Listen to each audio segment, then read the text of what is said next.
Hello बच्चों, let's read the question. The question is an electron jumps from the fourth orbit to the second orbit of the hydrogen atom. Given the Rydberg constant R equals to 10 to the power 5 per centimeter, the frequency in hertz of the emitted radiation will be. तो emitted radiation की frequency hertz में कितनी आएगी वो हमें calculate करनी है. तो देखिए इस क्वेश्चन को सॉल्व करने के लिए हमारा जो की कॉन्सेप्ट रहेगा वो हमारा क्या रहेगा. हम जानते हैं कि जब इलेक्ट्रॉन जो है वो ट्रांजिशन करता है एक स्टेट से दूसरे स्टेट में, तो क्या होता है ये आपके बहुत सारे क्या होते हैं स्टेट होते हैं. n इक्वल्स टू 1 जो ग्राउंड स्टेट होता है, फिर n equals to 2, n equals to 3 जो आपके first excited state, third excited state, fourth excited state होते हैं एंड सो ऑन.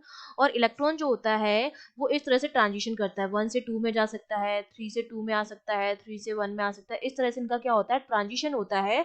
और इन ट्रांजिशन जब इलेक्ट्रॉन के होते हैं तो एनर्जी जो होती है वो तो या तो एब्जॉर्ब होती है या इमिट होती है एनर्जी.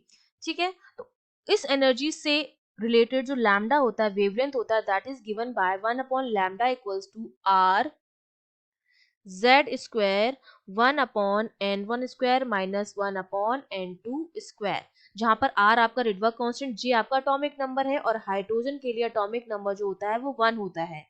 ठीक है, अब हमें ट्रांजिशन जो दे रखा है उसमें हमसे क्या रखा है कि फोर्थ ऑर्बिट से सेकंड ऑर्बिट में आ रहा है. मतलब n1 की जो वैल्यू है वो 2 है जिसमें ट्रांजिशन हो रहा है, और जहां से हो रहा है वो आपका n2 हो जाएगा. मतलब n2 की वैल्यू 4 हो जाएगी हमारे पास.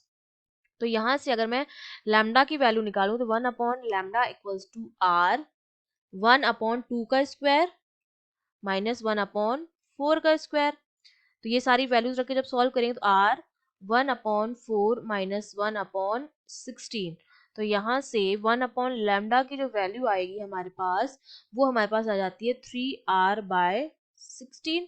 मतलब जो लैम्डा मेरे पास हो गया वो कितना हो गया हमारे पास 16 अपॉन 3r. तो यहाँ पर r की वैल्यू लिख दूं 16 अपॉन 3 इंटू आर की वैल्यू 10 पावर 5 है, अगर मैं इसको ऊपर लेके जाऊंगी तो 10 पावर माइनस 5 हो जाएगी.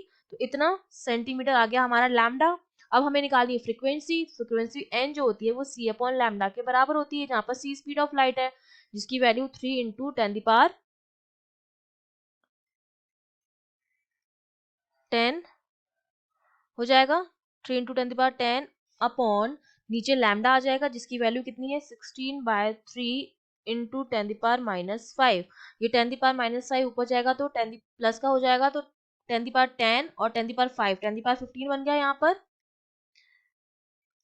इंटू ये 3 से 3 मल्टीप्लाई होगा तो 9 होगा, तो ये हो जाएगा 9 बाय 16 इंटू 10 पावर 15 हर्ट्स. तो ये हमारे पास जो आंसर आ गया कितना आया 9 by 16 into 10 power 15 hertz. That means C option is correct. I hope you understood well. All the best.